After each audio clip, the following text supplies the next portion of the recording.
We are now recording. Butterscotch Shenanigans. Hey everybody, welcome to episode 176 of Coffee with Butterscotch, the game dev comedy podcast, Butterscotch Shenanigans. I'm Seth and I'm the games programmer. I'm Adam and I'm the worker of nets. I'm Sam and I'm the artiste. And this is a show where we talk about life, business, and working in the games industry. Today is Darkvember V. 2018. It's dark. We just got saved by daylight. Yep. Yes. So I don't know what that means. We got an extra hour of it. Yeah. Floating around. Yep. Also, before we get started, we have a warning. Anything can happen on this show. There's going to be profanity. If you are a child, then you can just get out of here. The whole daylight savings thing reminds me of those little clippets you see from newspapers and stuff where somebody writes in and they're like, it just makes me so angry that the government just changes when the sun comes up. Or just, they're like these kind of there's like weird things that people think is what happens with daylight savings time. Why do they do that every year? Remarkable. The government's very powerful. It is, yeah. It's a very mysterious force. It's like we don't know. We don't you know know what they're up to, you know. But it is nice of them to pull the sun across the sky in a chariot every day. Yep. Super nice. It just sucks that they decide to, change their schedule. Yeah. That chariot driver, you get tired after doing it, 180 days. That's however just long it takes. one of the many jobs that's Look. going to be lost to automation. Probably. Yeah. You got to change it up. Yeah. There was the whole thing with sort of all of conspiracy theory with government related stuff where somehow governments are Really good. really good. Mhm. They're unbelievably secure. Yeah, and everything else that we actually see is just this like facade of incompetence. Yeah, instead all of the instead of millions- the real incompetence that it is. Yeah, all the millions of government employees who you see, like, we're at the DMV or just anywhere, Mhm. they're just regular people doing their jobs. Or are they? Mhm. Where they puppets of the They're shadow all in. government. They're all in on it. It's throwing up a smoke cloud. Yeah. Also, before we get into the news, we want to thank our recurring supporters over at moneygrab.bscotch.net. That's where we grab your money. So if you'd like to support the podcast, Please go there. Help us keep our mics on. Get over there, and then we'll grab your money.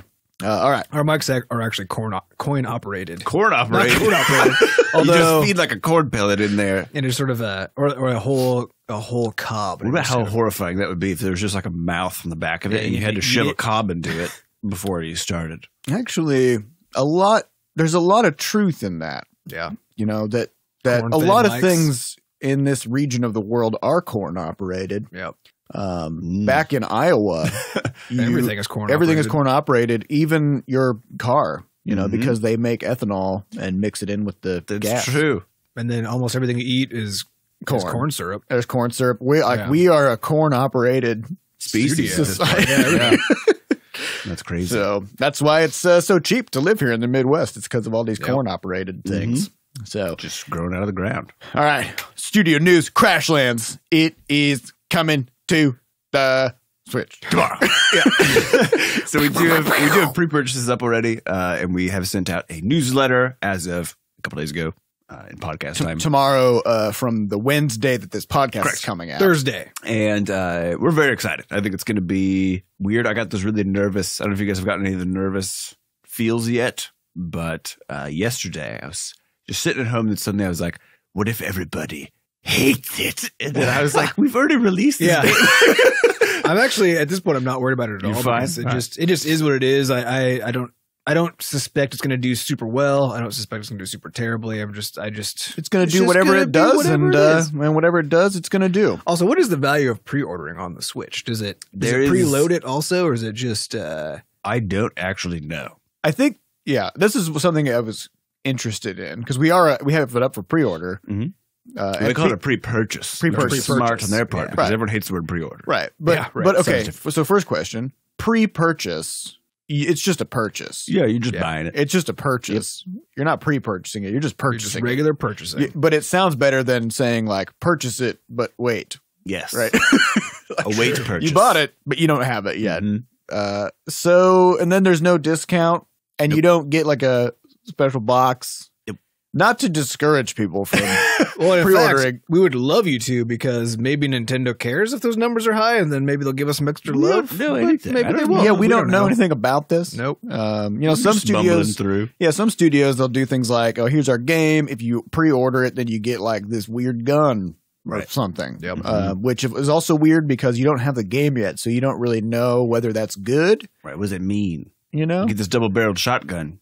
Is that good or bad? Yeah, but it is something that not everybody will have, which is always good. That's true. Unless, to have more than your fellow human. Yeah. Mm-hmm. So it's kind of hard to, I don't know. But go ahead and pre-order it if that's well, it'll be out by the time podcast Otherwise, you can just regular buy it. Actually, yeah. So when you hear this on Wednesday, pre-order it for tomorrow. Mm-hmm. Just for fun. Just see what that's like. Maybe tell us, why did you do that? Why did you do that? But I know from my own experience buying Nintendo products through their e-services of various sorts it's a pain in the ass and takes a long time. It takes them a long time to load. So why don't you just get that out of the way? That's actually true. Yeah. I would do it. Yeah, Nintendo, work on that. Yeah, that we can minimize the time from it coming out to you getting to play it. Mm-hmm. Yeah, we're really excited. I'm curious to see what people think, mainly of the co-op, actually, because I think we played on the Switch here in the office, and it's fun. It's super fun, actually, to sit down on a couch with the Joy-Cons. And the fact that you could just break the controller in half. I always say that. I know Nintendo says it's supposed to be like each one is a Joy-Con. Each half is a Joy-Con. Yes. So when you're playing with them both, you're playing with dual Joy-Cons. Right. Yeah. But I always just think of it as being broken in half, like it's half a controller. But it is. I mean, it is. It's for how it you feels. have a lot fewer buttons. Yeah. So, but we actually did get that. The whole thing works with just a full Joy-Con, dual Joy-Con, broken in half. Nope, it's not broken in half. A dual Joy-Con. It's just separated into single Joy-Cons. Okay. So with two single Siamese twins that have been surgically separated. Even though one is half of two, when you break the dual Joy-Con, they each apart, become one. They don't become halves of two, which is one. They become singles. It's one of those greater than the sum of its parts situation, right? So yeah, so if you break it in half, you still have one of each. Yeah. Anyways, when you put it together, you still have one. It's like the whole. You're not breaking it into half. You're breaking it into one. There you go. So yeah, when you break it into one, it's like a Kit Kat. So when you break it into ones, then we did make it so that each person can play on one of those tiny Joy-Cons. But not half a Joy-Con. That whole give me a break Kit Kat thing where the people are just like trying to get a piece of that would also work as a commercial for the Switch. It would be awesome. Where someone's just playing the game and somebody else break me off a piece of that Joy-Con. Exactly. How come Kit Kat has not teamed up with Nintendo on something? All right, so like Xbox has Doritos and Mountain Dew. Right? Kit Kat's Nintendo. Let's Kit go. Kat's a Nintendo. Plus their package is already reddish. Yeah. Ooh, yeah. Come on. And you buy the Kit Kat and it has the 2 in there. Please. Please. Nintendo, you could just go and wire us any consultancy fee for that one. Just send it on over. We'll happily take it. Yep. Let's talk about Adam's pie hole. Yeah. Let's do it. I got to talk about pie holes. The first time I heard this term, I was very upset. The first time I ever heard this term was when somebody told me to shut my pie hole, which is probably our dad. That was probably true. Which is your mouth. Which is your mouth. Because that's normally where pie goes in. Exactly. But I'm gonna walk this back a little bit. Okay. Which is we've had Wi-Fi at our house. It's been like really spotty and hard to get at. So it's been driving me crazy for a long time. I haven't been able to fix it. And it's been a problem. So is it because what? Well, so I'm gonna coalesce all of these things. All right. Take me on a journey. Let's go. So then also unrelated, I've been getting tired of how much time I've been wasting on things like Reddit and stuff because I got kind of caught in that trap again. And it then happens. Seth was like, "Oh, I just blocked this to the router level," and I said that was pretty cool. So so I dug into that. But while I was looking, I also asked, what are some other good things I could just block at the router level while I'm at it? Which allowed me to stumble across the pie hole. Pie hole. So it's Pi for Raspberry Pi, which is a little computing device. Pi, which is a little computing device, sort of like an Arduino if you've heard of that. But it's more powerful and you can run Linux on it. It's just a tiny computer. It's just a tiny computer. Yeah. And so somebody came up with a thing where they basically load up this huge number of website blacklists that then live on this thing, and then you plug this thing into your router, and the router starts to use that instead of itself as the thing that goes out and starts looking for websites, right? So now when you submit a request from your computer, it goes through the Pi hole first, and the Pi hole blocks everything that is on this blacklist. That blacklist has 127,000 different ads and tracking services in it. Oh, okay. And so you basically created one of those punji pits full of spikes in it for ads that ads will fall into when they're trying to get So in. I was reading about this thing last week, and then on Friday, my wife and I were playing Hollow Knight, and I went on to the wiki for Hollow Knight, and immediately my phone got some horrible ad thing that thing. It took it over, it bounced me into a new tab that I couldn't go back from, and I had to turn off my phone to get rid of it. And so that happened, and I said, fuck this, I'm fixing all of my internet problems right now. So the first one was, I was like, I'm pretty sure the fact that we have our router underneath our dresser, which is made out of solid wood, is probably not great. That was probably a poor choice of place. So I moved it outside the door, and now our internet's fast again. So You know what would be fucking that okay? one. You know what would be fucking awesome if the way people treated their routers, like people always put it out of the way, you know. But it's if you think it's a about hideous box. Yeah, mine's looks like a spider because it's got 6 inches. Yeah, well, no one that's designs cool. them to That's be cool. beautiful. Yeah, though. so somebody needs to make fucking cool looking routers. I want one that looks like an ornamental vase. Yeah, I want it. I want the router should be like the should be a centerpiece of your home. Like you walk in and you see like a light coming down. It's from on the ceiling, mantle, and it's on like a pedestal. Mhm. You know, like an Indiana Jones sort of crystal jewel thing. Because And that's it like should be literally in the center for best coverage. it should be in the center of your house, and it should be the centerpiece of your house because this is where all the magic comes from. Or an orb that hangs from the ceiling, so you're not being obstructed. Like a disco ball. Stuff. Exactly. People need to make disco ball routers. That'd be awesome. Anyways, carry on. If it's covered in mirrors, though, isn't that bad? Well, that's how the signals really get bounced out there. That's true. Yeah, keeps them from getting back in. Yeah. You just want them out. You only want to download things. Yeah, but it was hilarious. Like we just moved outside the door out from under the dresser, and so we moved it only about 2 feet, and then all of a sudden my phone, which had one bar, even just 20 feet away in the office, now is like maxed out, and we're getting max download speeds. And all this So wood is so that was great. very strong. Yeah. That's a solid dresser. It's a good dresser. But it turns out even like an IKEA piece of furniture will also nuke your signals. So so I learned that while I was reading out how to make my internet faster. So I just moved that out and set up the Pi hole and plugged it in. And oh man, my internet experience has just been fucking amazing ever since. Ooh. Because essentially, is it speeding everything up? Because Everything is way faster, and also because it's just on faster internet. But also, literally 40% of my web traffic is now being blocked because it turns out because the Pi hole also has an admin console that shows you what's happening. Right? So it turns out 40% of all requests that your browser and your internet and so on are making are going to ad companies and to tracking services. Whoa. So there's that. But the fun thing about the Pi hole is because it's at the router level, is it also blocks ads in apps. It just in it, like there's nothing can get through. Nothing can get through anymore unless it's going through like some third party VPN or something. But so do you also get that thing that pops up when you go to a website and they're because like, they can't detect it. how much is this Pi hole? Where does one acquire? It's a Pi hole. I can't remember what the website is for it. But if you just look up Pi hole, That's like not a thing I want to Google ever in my life. it is the top thing that comes up. But Pi hole. Just don't click on the images. now, as a caveat, or if you put in Raspberry Pi hole. There you go. as a caveat, if you're doing this and you are regularly, frequenting certain sites that do rely on ad revenue, but they have some kind of an option for you to subscribe or whatever, then do Keep that. that in mind. Yep. Yeah. Do that so that you're still, supporting the sites that you want to stay Frequent. alive. Yeah, I basically got this because normally I don't mind that much, but there are these because this has actually happened to me even on SMBC Comics where I've had one of these Android ads that got served that just took over my browser, phone, yeah. and one of them started talking to me. Mm-hmm. Yep. And This seems to be more of a problem on phones.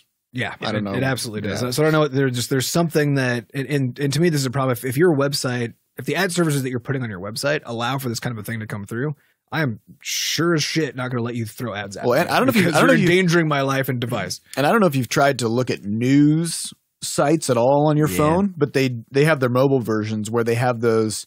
They make the article like real tall and skinny, and then you got to scroll, and then they'll have these ads that they lock your scrolling once they get in there, and then you're stuck there for like 5 seconds, and then they let you keep scrolling. I actually had this experience recently. I was reading something on my phone, or even just I think it was on the computer, and I realized that I fucking hate scrolling and reading.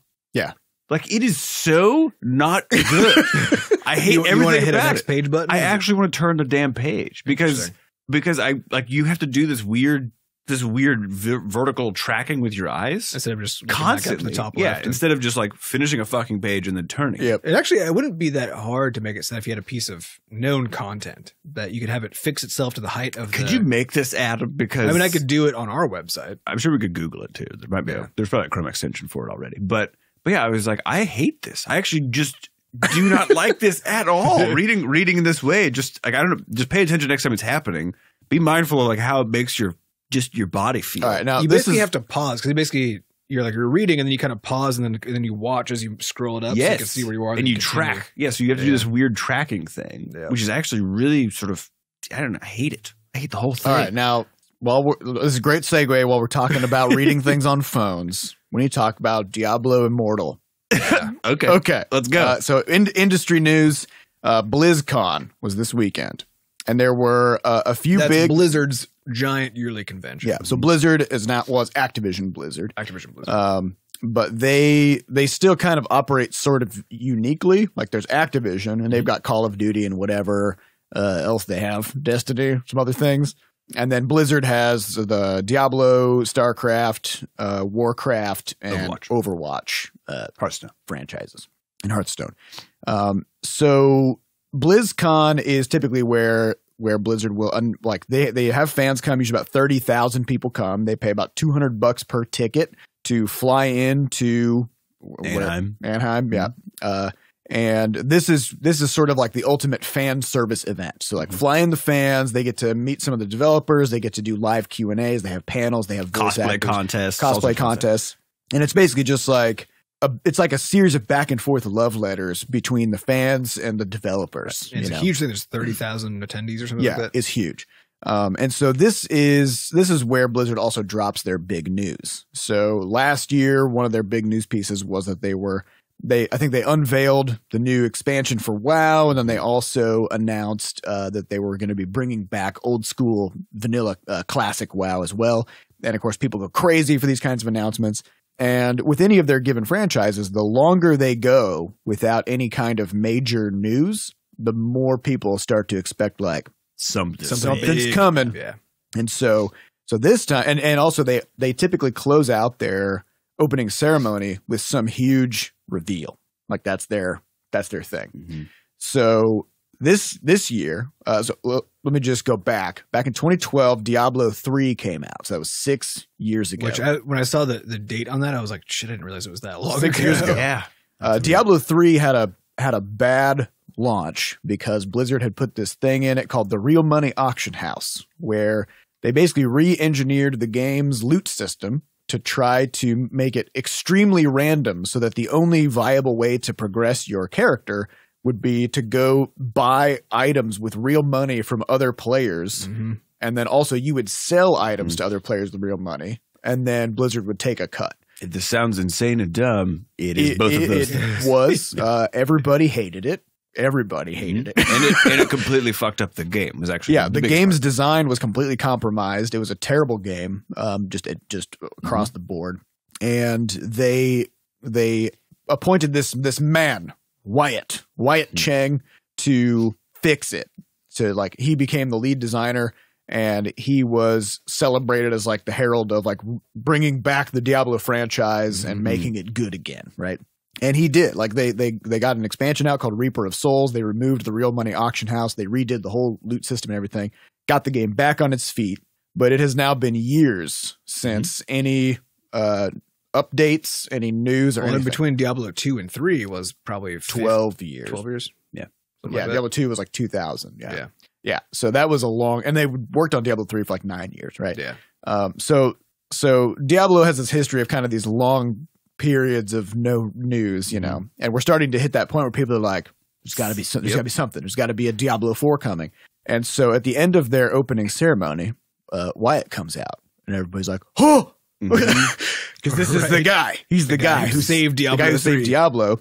And he's like, his name is synonymous with Diablo, right?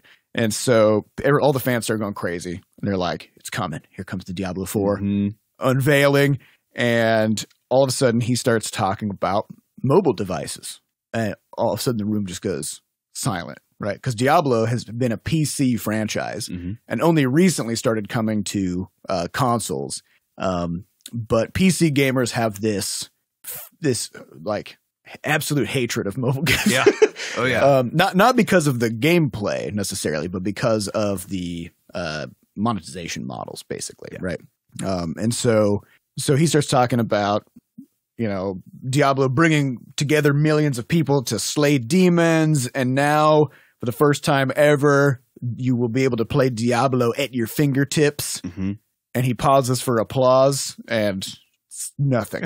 Absolute silence. Yeah, it's brutal to watch. I watched like a replay clip of it because you had a ticket. You had an online. I had ticket. a virtual ticket, so I was watching in real time. And then they open up for Q&A. And so they reveal some gameplay footage. They show the trailer. It looks good. Yeah, it looks really good. They show the trailer. Nobody claps. Yeah. They show gameplay footage. Nothing. Total silence. Like everybody in the audience is kind of like mourning, right? And then they open up for Q&A, and one of the questions is this guy in a red shirt comes up, and he's like, "I'm just wondering, is this like some kind of an out of season April Fool's joke?" Yeah. And the devs are trying to they're trying to recover from that. Another guy comes up who's clearly pretty distraught, actually. Like his voice is kind of shaking, and he's like, "Is there any chance that this will be like playable on PC, or is it like strictly mobile only?" And they're like, "No, it's mobile only." I saw one of the devs had a flippant response to it, which was like, "You all have phones, don't you?" or something like that. Yeah, like they were clearly they were on their back foot. They were trying to figure out what the fuck to do. And then there were all these pictures of, they had set out hundreds of demo stations with like mobile devices, and people were taking pictures. Nobody was touching it. Like they actually had a playable demo. They had playable demo. Oh. But people were suspicious. So then it also the initial reaction was bad. Yeah. And then as people found out more about it, the reaction got worse. And various things happened that accelerated that feeling of people freaking out that like some franchise that they love, that something bad was about to happen to it. So one was that it was revealed that this game was actually developed by NetEase, not even made by Blizzard. Correct. And so it's interesting because because one of the complaints people had was like, you guys spent time on this instead of like a D4 instead of making Diablo 4. And they're like, no, we didn't even make it. And everybody's like, what? So that's even worse. That's even worse. Like, oh, yeah. Shit. And then NetEase has, as a Chinese company, and it's Blizzard's publishing partner in China for all their other games. But NetEase has a really bad reputation among Chinese gamers for absolutely destroying franchises with unbelievable amounts of microtransactions and energy systems and whatever. So people are now like, oh God, this is about to happen. And then there's also, they made some really fundamental changes to the concept of the game. So like they made it so that it would get down to like a 12 rating, a PEGI 12 rating, by removing all the blood, removing all the bones, like it's like, this is kind of like, it's about murdering demons. But they took away all the demon stuff. They took away all the demon and like all the dark stuff and really kind of like polished that off, so that they're just trying to. The thing is, like, what they're trying to do is just get a bigger audience. It's like Pokemon Go, right? Well, what they're trying to do is they're trying to reach a Chinese audience, right? So like, because you can't have those things in the Chinese audience anyway, right? And so this game is clearly, it's developed by a Chinese company that is really big in China. They did everything to meet the Chinese censorship stuff, and it's on a platform that is far more popular in China than PC, which is mobile, right? So everything about this is like, this is basically a version of Diablo 3. And it's very much like the same as Diablo 3 in terms of a lot of the character classes and stuff. So like, this is basically Diablo 3 for the Chinese market. And for some reason, Blizzard thought they should end their keynote. This is what we need to announce to our PC-based American audience instead of in person, instead of, and people who paid hundreds of dollars to be here, instead of any other news about what they really wanted to hear about. And so I think this is, if you think back on games like Fallout Shelter. So back when Bethesda announced Fallout Shelter, they paired that with first they said like, Fallout Shelter is our new Fallout mobile game, and it is out right now. Yeah. Like you can just have it right now. There was no room for people to get upset about it. They didn't have demo stations. They didn't have any of that shit. They just were like, you can just have it right now. There was no like, you couldn't do any fear mongering. You couldn't do any like, well, what if they do this? What if they do that? Yeah, because people can't speculate about how good or bad it is because they just have it. And then on top of that, they paired that exact same announcement with the release date of Fallout 4, right? Yep. So because that's what people actually wanted. So it was very reassuring. It was like, we're not like, it felt like a gift. It didn't feel like anything. Outside of that. So this was all Blizzard, all the Diablo fans got. But if you imagine, had Bethesda done it the way that Blizzard did it would have been equally exactly bad. as bad. So people would have been like, you just destroyed the Fallout franchise because now the next thing is this, and we have no news about what's coming after. Fallout 76 is kind of doing that to Bethesda. Yeah. Not nearly so much, because it's the same game as they have been doing. It's just not single player anymore. But even that, created an enormous amount of vitriol among and then of course this has been made worse where like over the weekend various things have happened like the trailer for Diablo Immortal was getting so many dislikes. It was getting hundreds and hundreds of thousands of dislikes. So at a point where it had about a 2.5% upvote rate. And randomly hundreds of thousands of dislikes kept disappearing from the video. So it would be like up to 350,000, and then all of a sudden, a minute later, it's down to 250,000. And then they would creep back up again, and then another 100,000 dislikes get purged. And the likes aren't getting purged; they just keep going up, right? So that's everybody's like, "Why is that? What is happening?" It feels like there's funny business going on. And then at the same time, Google, which of course owns YouTube and all that, they have opened up pre-orders for Diablo or pre-registration or whatever because it's free. It's going to be free to play, right?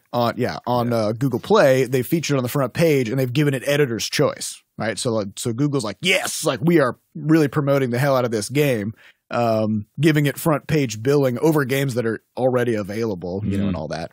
And so people are speculating now, like if there's some kind of cooperation happening between these two companies to try to like keep the public image of the game up. It's probably more likely that. Well, we know from working with Google that none of the teams talk to each other about what they're doing. So it's probably more likely that some people were trying to rig the downvoting of this video, and then this is exactly the scenario in which a bunch of people with bot farms go and like downvote video. Right, what you're seeing as far as that purge goes, those are not real votes anyway.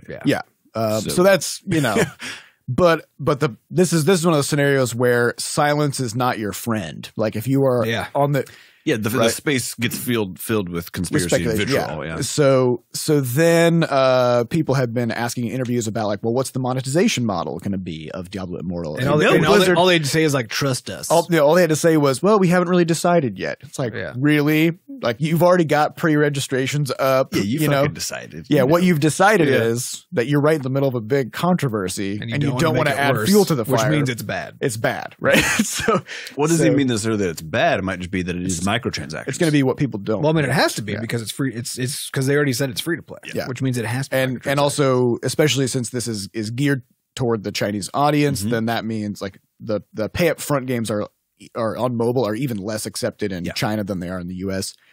So basically this culminated in this perfect storm this weekend of just an absolute PR shit show. It's so interesting though, because the likes of which we haven't seen in a long time. Because I think the whole point though is that, so if we just look at the game objectively, because I can watch the video for it, gameplay looks solid. It looks fucking awesome.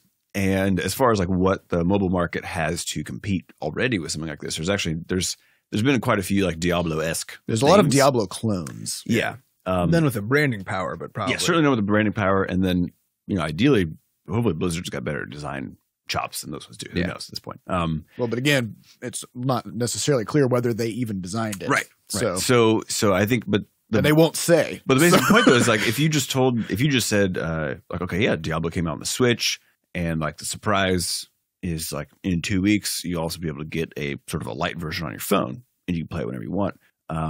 As sort of just like a casual thing, like you said, as the framing is like this bonus. Here's just a bonus gift. If they had just called it like Diablo, Pocket Edition or whatever, and it was clearly meant to be like a supplement to Diablo 3 or something like that, but billing it as like the next big thing in the franchise. Yeah, I think that's actually where the problem comes in, right? Yeah, it's a framing problem. Yeah, because if you just said like, hey, there's this really fun thing we've always wanted to do, and so we gave it a shot. Here's sort of what we got.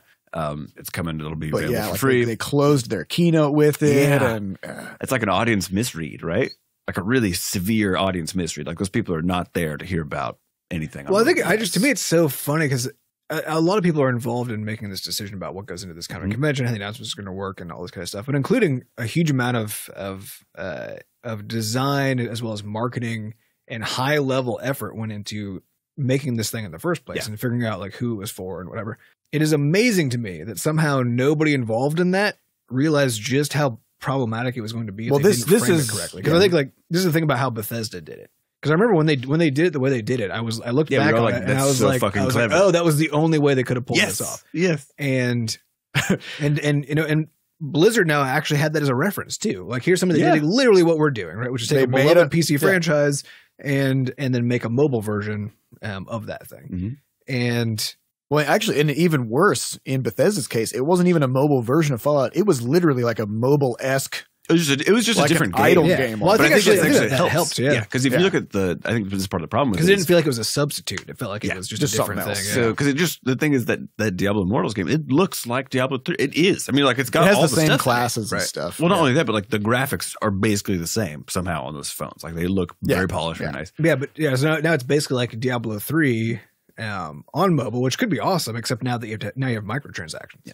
Right, bringing back that real money auction house. Yeah, so now it's exactly. Yeah, so now it's just probably interesting, probably no good. Yeah. So this, my take on it is, I don't think Blizzard will put out a game that plays badly. Yeah, I think for all intents and purposes, Diablo 3, even when its systems were bad in terms of character progression with the real money auction house, the gameplay was still good. Like it still played well. And so I feel the same way. It's probably gonna be the case that Diablo Immortal is going to play great and it's going to have great gameplay. But as far as the monetization goes, I mean, but this is the funny thing. There's just no way. But no, here's the thing: is that I don't think it matters because the reality is that, like we're talking about the audience misread. While it's true that audience that was present was not the audience for that game. Yeah, well, no, it's going to be a wildly successful. Yeah, there's a huge audience for exactly that. But this is the real kick in the teeth. Is them saying like, here's this new Diablo game, and it's not for you. Yeah. Like it's not like it's not for you, you people, the people who paid hundreds of dollars to come here and who have been supporters of the franchise for 20 years. The next game in the franchise isn't for you, right? And that's kind of that's where like the real raw sort of wound is coming in, where people are just feeling like they've been betrayed, right? Yeah. Well, and you mix that with the intense entitlement that people have just in any creative endeavor with really, because you see this too with people. People believe that there's like a moral imperative that authors finish book series and like this kind of stuff, and that they're actually somehow ethically in the wrong if they don't. I still feel that about Patrick Rothfuss and the King's. I mean, I wish he finish would the damn book. I wish he would finish it, but I also like he's just a person, If he doesn't, it's fine. It's a bummer, right? But it's this whole idea of like if somebody else has to do what you want, you know. This sort of entitlement that comes around with creative goods. Honestly, the gaming scene, it's really. I feel like entitlement is not the word that I would use, because I think when somebody becomes a really huge fan of something, they feel like they have an understanding and a relationship with the creator, right? So like, because they've spent decades of their lives, thousands of hours, thousands of dollars, supporting this franchise, being active in communities, and basically like just generally allowing it to live by their excitement, And so, I feel like it's not necessarily an entitlement, but more of like a feeling like there should be a continuing reciprocation of the enthusiasm for the franchise or the product or whatever it is. Because to me, entitlement implies that they didn't do anything. No, entitlement is a sense of that somebody just owes you something. Yeah, it's like over earning essentially. It's like you're getting more. Yeah, but in this case, more than you really should. But in this case, what you're seeing is not. And the framing that I heard a lot of people saying was like nothing would have been better than this. Like I would have rather not have had a Diablo announcement. Yeah, and this is the point. It's like they don't. It's not that they feel like they're owed something. It's that they feel like if Blizzard is going to do a bunch of work on Diablo, then why are they doing it for a whole bunch of other people who haven't been there as part of the community for so long, et cetera, et cetera? That's kind of. I think this is interesting too, because like think about Pokemon and Pokemon Go. Yeah. Right. Because the framing again there was like, oh, now you can go run around and catch these things out in the real world. It's a different experience, which I think is a totally different part of the key to the whole thing. It's free to play. It's got microtransactions. Those things like no one who picked up Pokemon Go was like enraged that this wasn't a Pokemon RPG at the same time. You know what I mean? Like they weren't like, why isn't this? Because it was just a cool fucking thing that you couldn't do on the classic devices, right? Yeah. So again, I think a big part of the problem is just the optics and the fact that the design is the same. It's just when you're doing what essentially feels like a mobile port of the thing, that and from what I've seen from the design, it looks like it's pared down quite a bit as well. Which of course makes perfect sense if you're designing for mobile. But I think the lack of like a shift in what the game is to try to make it like a cool thing that you could do on your phone that you could not do in another realm. They gave it a reason to be on a phone. Yeah, it makes it feel like, because you're coming from this powerhouse. And it has like GPS mechanisms built in, and you're coming from this powerhouse IP, and it's like, I think it's kind of dangerous to get that close. You're getting that close to the heart. You're basically of the whole just thing. making, because when you make a light product, you're making a worse product, right? That's what that usually, means. yeah. so they basically cut a bunch of features, make a light version, and then you have to spend a bunch of money in it to progress. Yeah. And even Fallout Shelter even is available on like everything. Is it on Steam now too? Yeah, it's on Steam. It's been on Steam for quite a while. Yeah. And I'm pretty sure it's on first, Xbox. right? It's mobile first, yeah. But they eventually brought it to everything.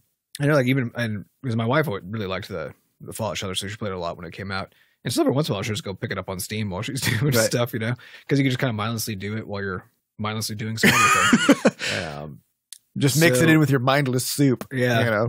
But it's... Well, think about how amusing it would have been if they announced something more akin to like, oh, in this particular context, you play as like Deckard Cain dealing with all these adventurers, and like, you got to like send them off on quests. It's or like even like a top-down mobile strategy game where like you are trying to deploy armies of demons out, and like heroes keep trying to stop you, right? Maybe flip the script or just do something totally different. But so I also want to talk about the classic WoW demo, but we're already too far in, and I want to get to questions as well. And Sam has a spooky story, so let's talk about this next week. Okay, so spooky story time. So this is from a friend of mine. We were getting soup and beer yesterday, which is a combo. But we were just telling some spooky stories, and he said he didn't have any, and then he thought for a bit, and he said, "Okay, so here's the one I got." He said one night or one morning, he's sort of like slowly waking up, and he like swears he felt someone like sort of embracing him. Like around, like it was almost like his mom sort of like grabbing him, like reaching around the side, right? And sort of holding him. And so he starts like slowly waking up and then realizes that no one is there. And then sort of bolts upright because he can feel something touching one of his arm. And so he bolts upright. And as he bolts upright, this like hand-shaped creature starts like racing toward him over the sheets. And he's like, oh, fuck. And then it turns out his hand had just fallen asleep. and so it was resting on his other arm. And so he couldn't feel it touching his other arm. So it just felt like someone grabbing. And then when he ran away, it chased him, of course, because it attached to his fucking body. And so it just freaked him out. It was one of the funniest, like, scary stories I've heard in a long time. So I hate waking up with the dead arm. Oh.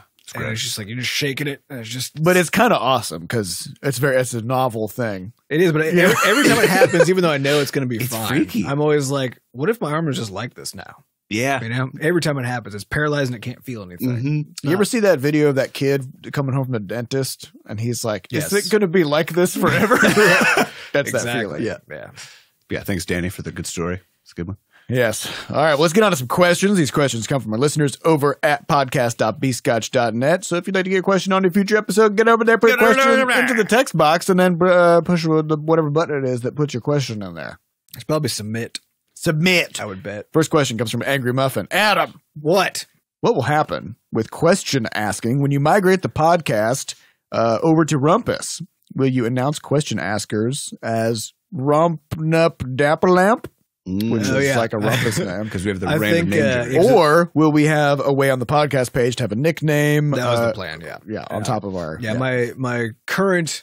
But because I'm not actively doing it, then, things will change as we go. But my current solution to that is to allow you to enter a name in there.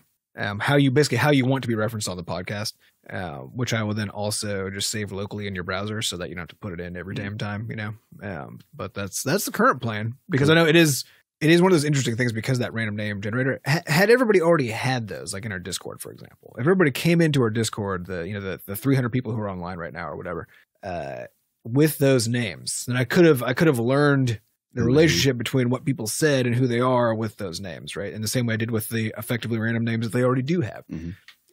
But when because a few people in the chat changed their names or did temporarily or appended it their Rumpus name, and I was like, I could not keep track of who the person used to be, because I had that attachment, and I think it was kind of funny because it feels like it's because of the random name generator.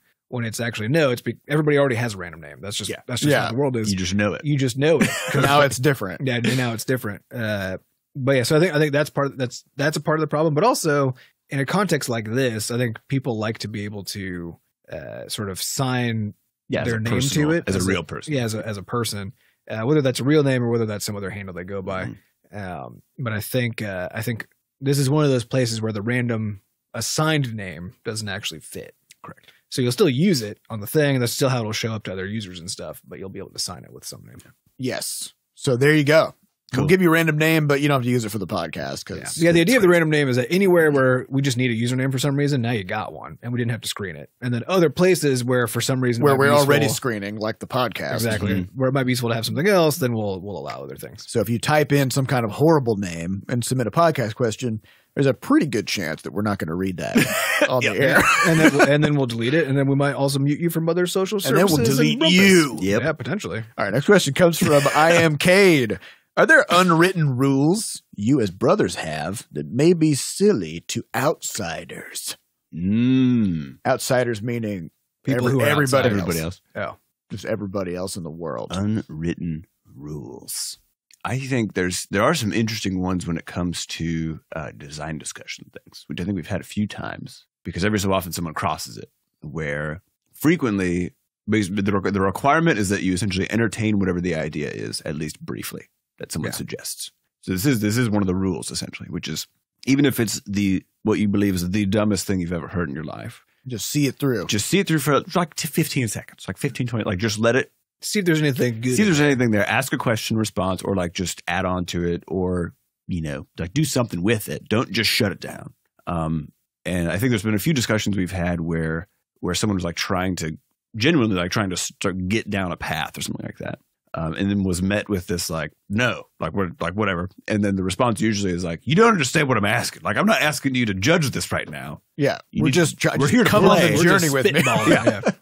So I do think there is definitely that. And I think that's a good unwritten rule. Well, but it wouldn't necessarily seem weird to outsiders. I think it is though, because usually in like a design context, there's someone, or frankly, any discussion context, there's someone who is like, smacking down ideas or whatever else pretty like often or all the time. Yeah. Well, I think the assumption there is that because we trust each other's overall judgment, sort of just in the holistic sense, then if somebody says like, okay, I have this half-formed thought. I feel like there's something in there, but I can't vocalize it yet, right? Another person's like, well, let's figure it out, right? And so then you just start like throwing dumb ideas out. Another person's like, let's keep going with it. Yep. Because there might be an actual good one. There might be a good one in there, Or about not focusing on the details, but trying to get to the core of the. Yes. Yeah, because so many of our sort of design wins have come from these complete idiot ideas that eventually we kind of like chipped away the idiocy and found something good. Yeah, because with all of them, had we gone with just the initial sort of setup of the idea or used any of the details that were originally provided, it still would have been a bad idea. But it was all about there's something in there. You just got to mine it out. Yeah, so I think that's a good rule we got. I don't know if there's like other ones. I don't know. This is the problem with unwritten rules, is that like we haven't written them down. Yeah. Also, we don't really like to follow rules. So there's, there's other problems. That's why you don't write them down, because then it's not like you're following rules at all. Yeah. Especially things that would be weird to other people. That's what I'm trying to figure out. I don't know. I don't know. I got nothing. We have ways of working that I think have been kind of hard to translate in general, or like or hard to codify. Yeah. So there's a general sense that we have that like we're all just all in on the stuff that we're doing. And so if somebody is like, hey, I'm out for this weekend, like don't talk to me, I'm gone or whatever, then there's never any sort of like resentment about that because that person needs that. Right. And that once they come back, they're just back and they're all in again. And so, I mean, there's a lot of trust, I think, but I don't think that's weird. I think it's hard to find. Yeah. But yeah. I think there's also one, which is that if a joke is made, even if it's real dumb or bad, you have to at least sort of like, heh. You have to honor it. Honor the attempt. That is true. That's one thing that with a lowercase lol sort of situation, One thing that never happens here is that somebody tries to make the other person feel bad for attempting a joke. It's true. That is expressly, implicitly forbidden. Yeah. So like this whole bullshit thing that people do where somebody makes a pun and then somebody else is like, oh, gross. Like you made a pun. Like we do not fucking do that at all. Because why would you discourage somebody from thinking about creative wordplay? Yeah. Like that's fucking awesome. Mm-hmm. You know? So we actually have a note just like generally not discouraging people from exploring jokes or thoughts or ideas unless they're offensive. But yeah, we don't really make those kinds of jokes, so that's not really a problem either. Stupid puns and dad jokes, basically, sort of the rough area. Yeah, but I mean, even somebody just being like nice, you know, as opposed to trying to make you feel bad because you thought of something funny, which is a total dick thing to do, in my opinion. Yeah, but I would say making fun of people in general is a thing there's always little moments where somebody does something like a little dumb, and but it's not like a jab or anything. They're just like, there might be a very brief moment where we all kind of chuckle together at the dumb thing that happened, right? But there's never true, actually, there's never any, taunting, never mocking. Yeah, none of that. Well, even when the blunder is large in terms of like causing a problem for the studio, there's not usually a but we also recognize that like any one of us could be the next one to do that. Yeah, we're all just bumbling through. So you're just it's like why, you know, and also you can't fix it once it's I mean you can do damage control, but you can't fix a thing that's already done, right? Yeah, but if somebody makes a huge mistake, then it's more like, all right, let's figure this out. You know, let's figure out what we need to do to get this thing upright again, as opposed to like, hey, this person already feels terrible for fucking this thing up. Let's double down on that. Let's spend a bunch of studio time. But I think if I detected that you didn't feel terrible, if you were like, I just broke everything, hey, right. I'd be like, let's pause for a moment, and you need to sit with this. Or if you really should have known better in some way, you know, like it would have been so obvious and something, you know.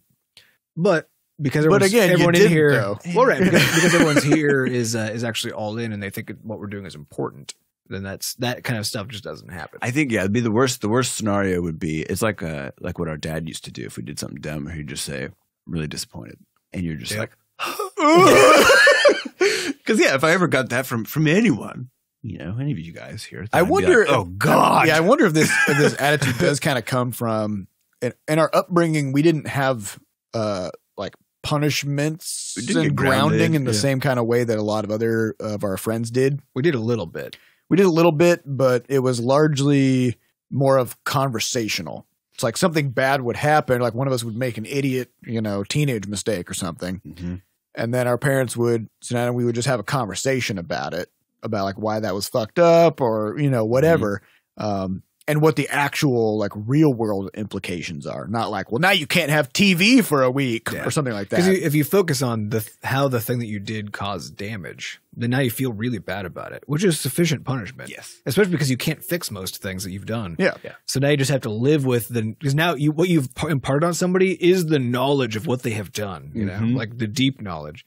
Which they can never escape from now. That's just in them. Yeah. And I feel like this also kind of helped us develop a better relationship with our parents in the sense that they weren't these like enemy punishing forces that were constantly taking things away from us. And really actually think pretty much all of our friction points growing up were anytime our parents did try to do that. That's true. Well, I mean, as with all kids, right? Like we would have friends who would like, oh yeah, they stayed out for an extra 30 minutes.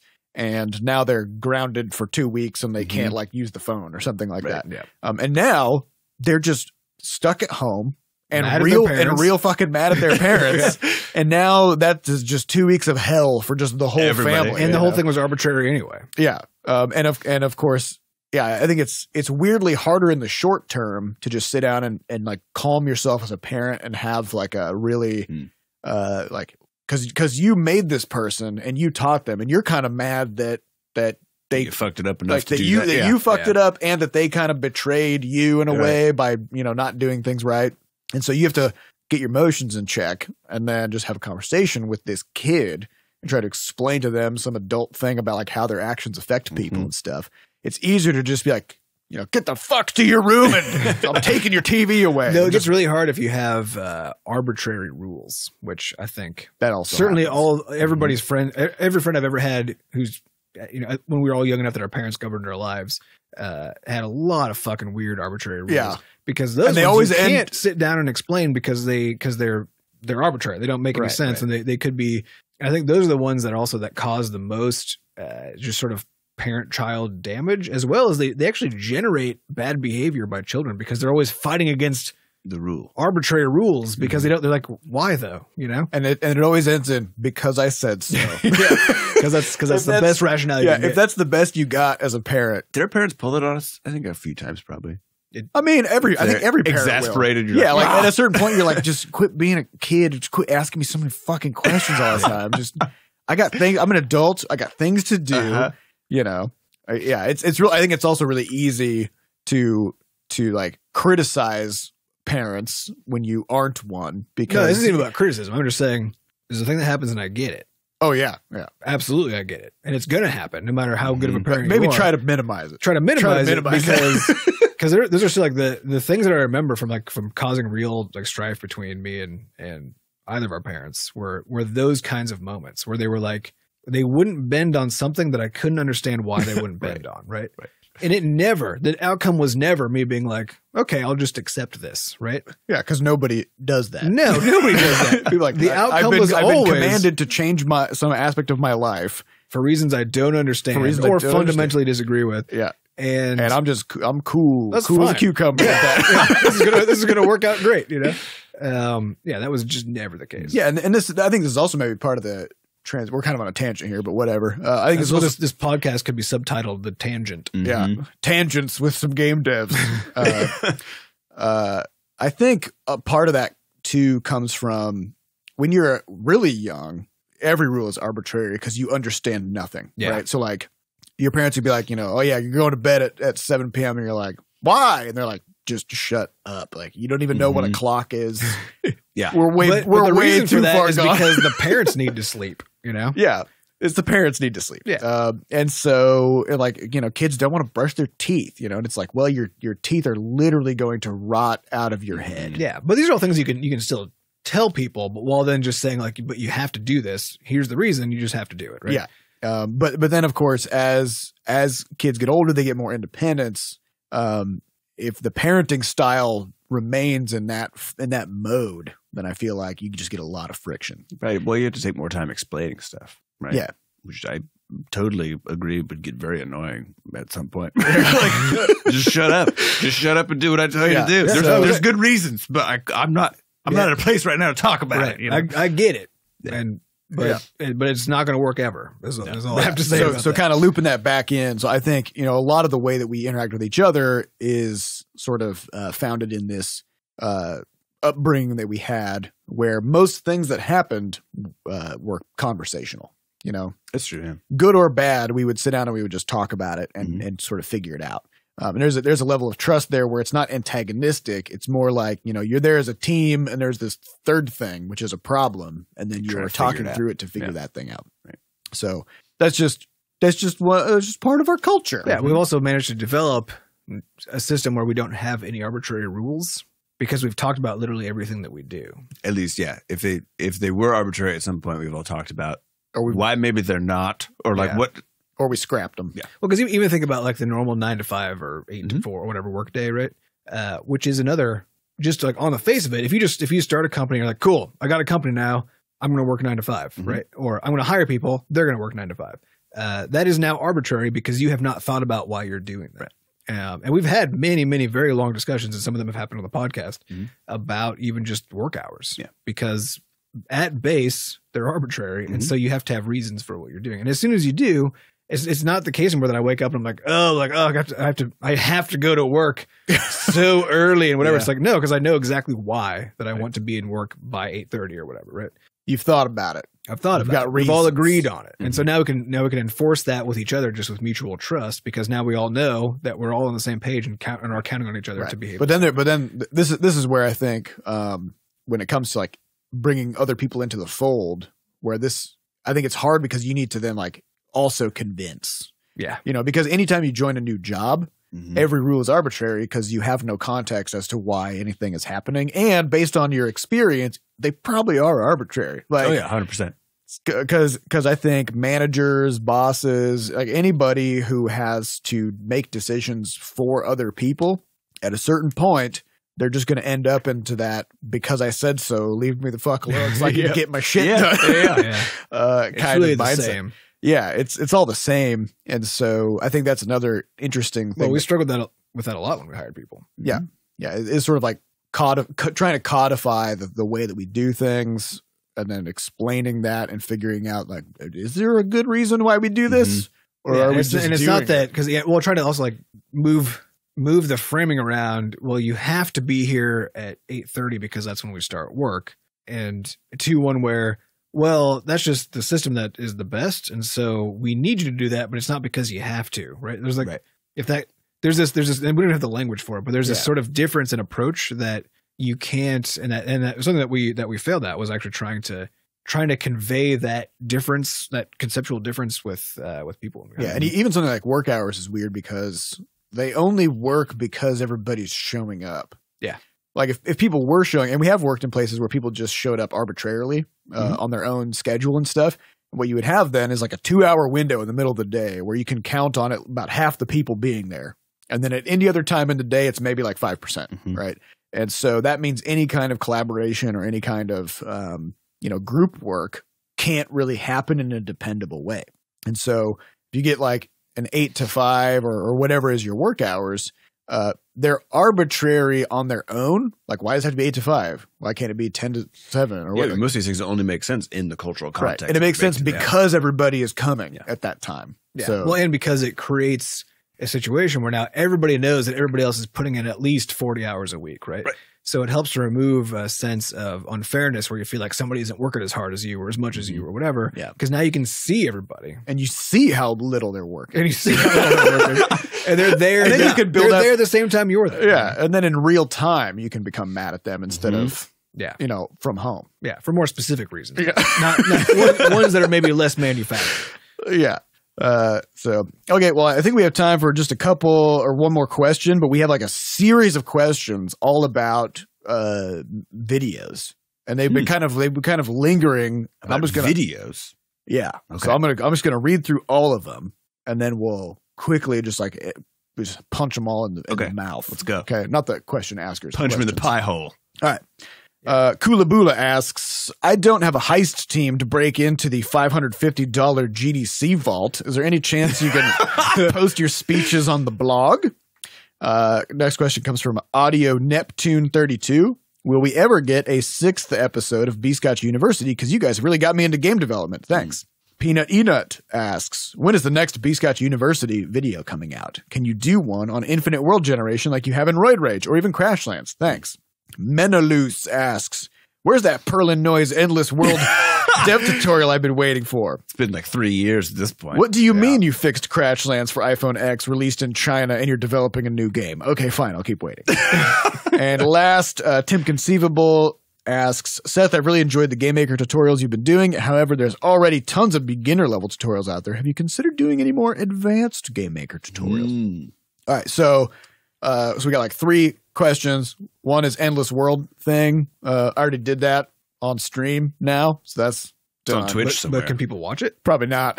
So if you missed it, it's just your problem. I don't think this solves the problem. So as far as putting our talks online, there are some talks that we have not put the script online for, specifically the business related talks, because there's certain tidbits in there that also we didn't have them be put up on the vault. It's like most of our business talks that were done at GDC are not actually on the vault, which is pretty common. Because oftentimes they contain bits of information where you're like, I want people to know this, but I don't want people to know that I told you.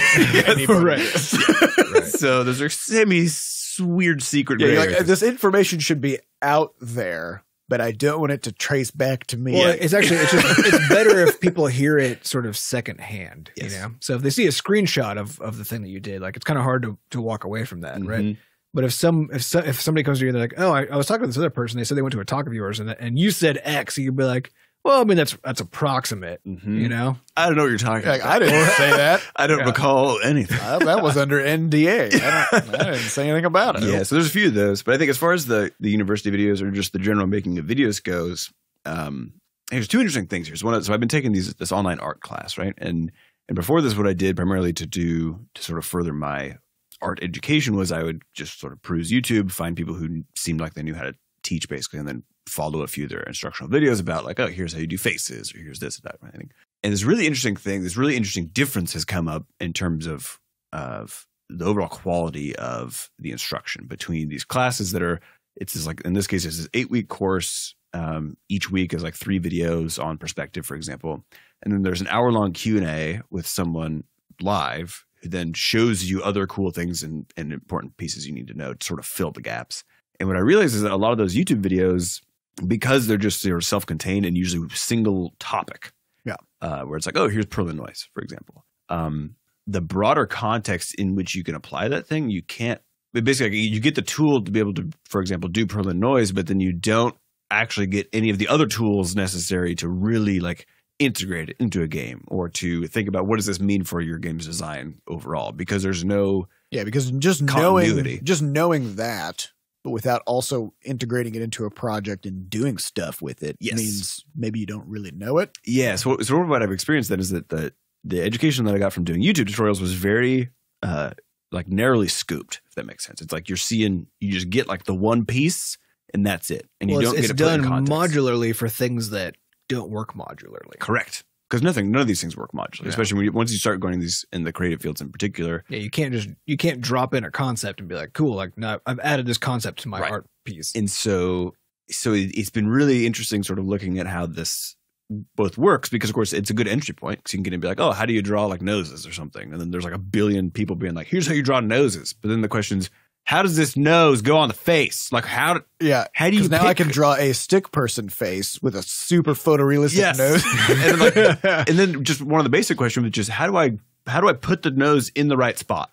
Yeah. Which is a extremely non-trivial fucking thing to do, right? Yes. And I was also fascinated by this thing you talked about, that same face problem. Yes. Where like people learn how to draw a face, but only that face. Yes. But it's particularly when I was in Europe this summer with my wife. We're going to some art museums and stuff. I sent Sam a few pictures of some, because we were looking at like 1500s Dutch art or something. I don't know, but it's like by these various masters and whatever. And I was looking at them, and they all had the same face. Yeah, every fucking person faces are harder within a painting. It was just the same. And it was just hilarious. And you'd see like a baby and an old man and a woman standing there, and they all have the same face. It's hilarious. Which, to be fair, babies and old men do kind of have the same face. Yeah, but not the same face as middle-aged people. You know? That's true. So if it was only babies and old people, it all would have made perfect sense. You'd be like, well, they're both, they both kind of got the same thing going on. Yeah. So I think there's been this interesting. So like now when I still look at YouTube videos, if I'm trying to sort of like fill a particular question gap in whatever the coursework is for the week. But what's been really interesting about it is just recognizing the extent to which you get like this really salient piece of information about how to do a particular thing. But then the overall context for it, you are not basically able to bounce off of someone to get like this expertise and these active questions and answering sort of thing. I think this is why Seth's tutorial, the live tutorial of actually making a game and then making the things in the context of the game, is really useful. Unfortunately, as you're saying, it was ephemeral and doesn't exist, and so nobody actually gets to enjoy it. Isn't it recorded on Twitch, or do they not? I have it moved over to YouTube, or at least some of the episodes. But yeah, Twitch pulls them down after 4 weeks or something like that. Unless you're a partner or something, which we checked all the boxes to become a partner, except for the one where you have to like put out 7 videos in a month or something like that. And I was doing every Saturday, which if I had just done like 2 hours on Saturday, 2 hours on Sunday, then, it would have been fine. But it doesn't count if you do like 2 hours Saturday and then 2 hours later on Saturday. Like you gotta spread it out. It's on unique days. Gotcha. So I wasn't really willing to alter my schedule that much. Yeah. Well, so I think the only way I would think about doing more of these, because I've sort of found this with the Inkscape videos too, is that like, yeah, I'm able to just dive in there and be like, here's how I made this thing. But the reality is like all of the context necessary to take that and then, maybe apply it to something else, is just not present in those videos. Yeah. Right. They're like they're like getting your pinky toe in the door, and that's about it. So I think the only way we would do this is if we actually did like a legit series that was designed top to bottom, like basically our course that we put together in game dev. I was actually kind of thinking about that the other day, because we taught a course at Washington University. We got great feedback from students there about it was interesting because it was part of the comp sci department, and you do need to program to make a game, but we didn't teach programming. We taught sort of like the sequence of putting the game project together. We taught about game design. And and about sort of how to put constraints on your games and kind of a lot of the just like little nuggets of wisdom that we've picked up from doing a lot of game jams and things like that. And so we focused it around that, and we didn't really make it very technical. But the feedback was really good. I was thinking, what would that look like to just blow the lid off of that and do like an 8-week online course? Yeah, it'd be super cool. It'd be pretty cool. It'd be awesome. But I think don't know how to orchestrate it. Well, it's actually just a time problem. It's just that we know for a fact that is not going to be as high leverage as, for example, anything else we do. And so it's one of those things where maybe like if Levelhead goes really well and we just need to do something else we got some downtime to then we recuperate. Yeah, but I think if a runway looks infinite. Yeah, because that's basically where the rub has always been for me with putting these things together. Is like they take actually even the time lapse videos, which seem like it shouldn't take any time because it's like you just take this thing that you did. You just lapse it then. You just lapse it. But the reality is like getting it in, lapsing it, and then doing a voice recording, fixing the audio on that, and then getting it all up. Like it's a couple hour thing. And in that same time window, I could write art assets. the ballyhoo, or I could, I could. So I guess the real question is, for all these things that people are asking for, we should send a question back, which is, what do you want us to do less of? Right? Because what of the things that we're doing do you want us to not be doing? Because we got to pick something. Yeah. We would need to stop working on Levelhead. Yeah, and Adam's talked about putting together web tutorials as well for the same reason, but at the same time, like we have so much shit to build on the tooling or the web dev side that it's just my list of things to do only gets longer. Yeah, it does not get shorter. Yeah, and there's an interesting problem too, which is like, let's say we just totally blew the lid off this thing and like brought in 30 people into the studio, and now we've got like these armies of people doing all this development stuff. So now we can make games, and we would have time to make tutorials and shit. Except now we would be running a company instead of making games, and we would lose touch with what we wouldn't be able to make those tutorials anymore. Yeah, we would lose touch with what we even need to teach. This is why it's so hard to find really good information about how to do things. Or good teachers. Yeah, because the people in the best knowledge position to teach something are too fucking have the busy. time for your shit. Yeah. That's a bit of that's one way to end a podcast. So that's all the time we have for this week. We'd like to thank our producer, Fat Bard, for making us sound good. Thanks to our community moderators who keep our Discord running. If you'd like to get more involved in the Butterscotch community, you can hop into our Discord server at discord.gg/bscotch and come say hello. This is the last time that you can join the Discord server before the Switch launch, which is going to bring at least 15 new people. You better watch. It's going to be easily be a small flood. It's going to be a trickle. Small flood. I have updated Juicebox, so he's no longer upset if you mention the Switch or if you mention Crashlands multiplayer. Can you ask him to do his moves? To do his moves? Yeah, because he's got 4 moves now. What would that mean? And I don't know. It'd be like Juicebox harvests sawgrass. He'd be like, he would just give you some sawgrass. you got 3 sawgrass leaves. I mean, I could give everybody an inventory in the server. Yes, but then people are just going to be fucking spamming him constantly. True. Oh yeah, we can make a Crashlands text-based MMO in Discord. So actually, that could be our online multiplayer for Crashlands. We have a text-based multi-user dungeon version of Crashlands. Oh yeah, wild Wampet attacks, and then everybody can send their juice box after it, and then start attack roll D20. Because that could actually work because he could just spawn a channel. That's a juice box kid, right? So he spawns a channel in Discord that he's in control of. Then he could users could all try to get into it, but he would only let in like the first X users, right? So now you've got your dungeon, right? That's started. Everybody else can observe. Starts the dungeon, right? Yeah. And then basically events start happening. Everybody basically rolls to see what the outcome is going to be. Juicebox can already roll dice. Because he can roll dice, that's fine. And 90% of the way there. Yeah, all the work is done basically. Also, this is another one of those things that I would love to do, but I got other stuff. Also, can't Juicebox when you type something, can't Juicebox take your message, receive it, delete your message, and then send you a message back that only you can see? I haven't figured out how to do a DM. Not a DM, but like he can post, like if you do like a at one of the devs or something like that, then Juicebox deletes your message. Yeah, he deletes it, but he doesn't. There's no way for him to like send only you a message or something. Okay. So there's one robot, Clyde, which comes with Discord, who is able to send you things that nobody else can see, right? And I have seen some servers people are able to have their bots actually handle DMs somehow. But it looks like it's because if the permissions are set up so that anybody can DM anybody in the server, which I'm not a fan of because I don't want anybody DMing me. I think we already have that though. But maybe. Well, you could set your own options. So I actually might be thinking that might even be possible. I just can't test it because I don't let people DM me or something like that. Oh yeah, that's probably true. So that is possible. I need to dig into that more. Yeah. Okay, so we don't have that. We don't have a text-based multi-user dungeon in Discord, but someday, if we get 50 to 100,000 people in there, then we'll think about it. Mm-hmm. Yeah. So get in there. If you get in there, increase the probability that I spend increase the probability that we think about it, and then don't do it. Also, go pre-purchase Switch or Nintendo for the Switch, not Nintendo, or game for the Nintendo get Switch. One of those Game Boys on your phone. Get Crashlands. Just pre-purchase. Break a controller in half. And then you basically have a Switch at home. Yep. Saw your Xbox controller in half. That's true, actually. Get Crashlands on your Nintendo iPad Xbox. Yep. And I'm pretty sure we're well within their marketing guidelines for calling it an iPad Xbox. Mm-hmm. Also, if you'd like to adorn your body with Butterscotch merch, you can check out our shop over at shop.bscotch.net. If you'd like to send us something, we do have a mailbox, which you can find the address for over at mailbox.bscotch.net. And last but not least, if you'd like to buy us a cup of coffee, help us keep our mics on, keep our lights corn-fed, you can go over to moneygrab.bscotch.net. Thank you all for listening, and we'll see you next week. Goodbye. Goodbye.